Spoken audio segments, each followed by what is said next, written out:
Congratulation thank you doctor प्रतीक. तर आज आपल्यासोबत आहे डॉक्टर प्रतीक, जो माझा खूप जुना स्टुडंट आहे. प्रतीकने JSM मधून 11-12 केलं, त्यानंतर MBBS केलं आणि MBBS केल्यानंतर आज MD मेडिसिन या ब्रांचसाठी प्रतीकचं सिलेक्शन झालेलं आहे आणि 2-3 दिवसात प्रतीकचं कॉलेज चालू होणार आहे. त्यानिमित्ताने तो भेटायला आला. याच्या अगोदर पण खूपदा भेटायला आला. तर सर्वात पहिले पुन्हा एकदा खूप खूप अभिनंदन. ऑलरेडी MBBS कंप्लीट झालेलं आहे. ऑलरेडी आता प्रतीक नाही राहिले, तुम्ही डॉक्टर प्रतीक झाले, बरोबर. पण सोबत सोबत आता MD मेडिसिन एक नावाजलेली ब्रांच आहे, तर त्याच्यासाठी आपल्याला ऍडमिशन मिळाली. त्याबद्दल पुन्हा एकदा अभिनंदन. कसा राहिला JSM पासून तर MD मेडिसिन पर्यंतचा प्रवास, आणि या प्रवासामध्ये JSM चा काही रोल होता का? JSM चा खूप काही रोल होता.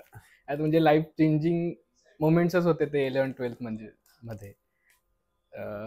म्हणजे एकदम सुरुवातीपासून जेव्हा जॉईन केलं तेव्हापासून तर एक शॉर्ट मध्ये कसं काय आपण सांगू शकतो?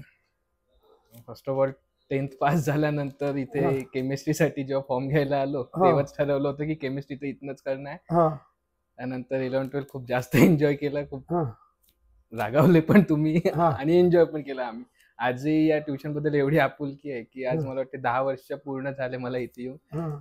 तरी पण आज पण इथे येतो मी एकदा. आज मला पुढली जर्नी सुरू करायची, मला त्याआधी सरांचा एक वेळा आशीर्वाद घ्यावा. त्यानंतर मला एवढं माहित आहे की 11-12 मध्ये माझं केमिस्ट्री सरांमुळे चांगलं झालं. मी जेव्हा ड्रॉप घेऊन मी नागपूरला शिकायला गेलो नीट साठी, जेव्हा मी रिपीट केलं तेव्हा मी तिथे बाकी सब्जेक्ट मध्ये खूप वीक होतो, पण मला माहित होतं तिथल्या मुलांच्या कंपॅरिझन मध्ये माझं केमिस्ट्री खूप चांगलं होतं.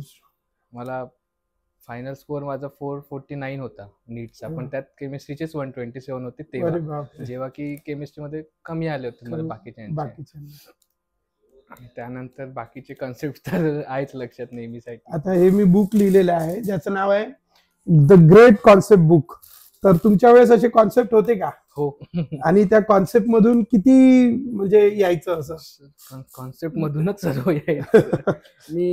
मला अजूनही आठवते की सरांनी जे शिकवले की ते तुम्ही बॉन्ड कोणता तोडणार आणि कोणता बनणार, असे 2-3 क्वेश्चन तेव्हा आले होते. ते सिरीज मध्ये क्वेश्चन येतात की याच्यानंतर हा यूज केला, रिएजंट हा यूज केला, नंतर हा प्रोडक्ट बनला.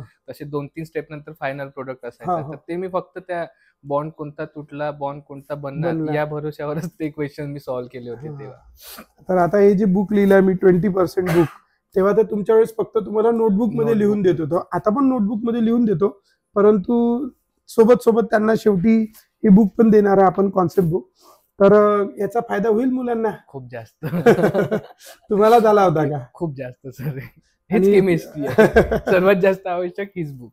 आणि सोबत सोबत आपलं याच्यासोबत सोबत मोटिवेशन चालते बॅच मध्ये, तर ते गरजेचं आहे का? त्याचा काही रोल आहे का तुमच्या आज इथपर्यंत, किंवा त्याच्यातलं आता काही आठवतं का, किंवा ते विनाकारण टाइमपास आहे ते बंद करून टाकायला पाहिजे? काय त्याचं काय हे जास्त आवश्यक आहेत माझ्या म्हणण्यानुसार.